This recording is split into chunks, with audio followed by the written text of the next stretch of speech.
Ito ay board ng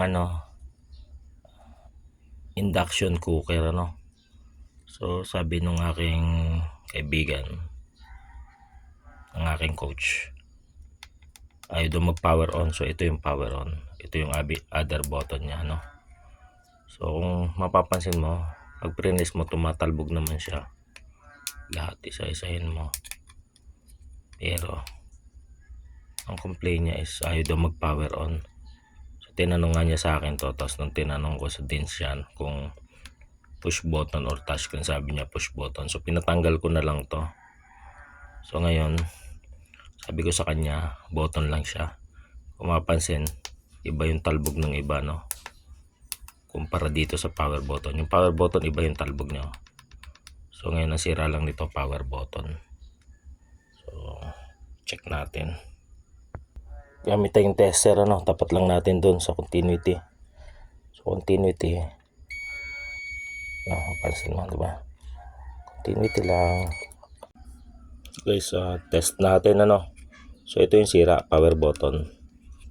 Kung mapansin mo, ito dulot-dulo ng ating dulot-dulo. Hirap po lang tagahawak, and then press ko sa ilalim. So wala, diba? So ito may continuity. So ngayon, ito yung power.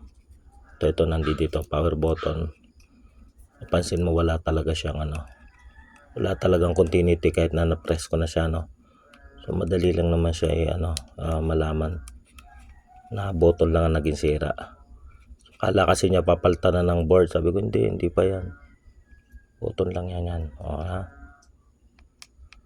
So, diba wala, kahit anong press ko wala. Ito sa kabila wala, pero itong iba to mga buo to diba? So power button, diba? Kung mapansin mo, wala kahit anong press ko. So ngayon,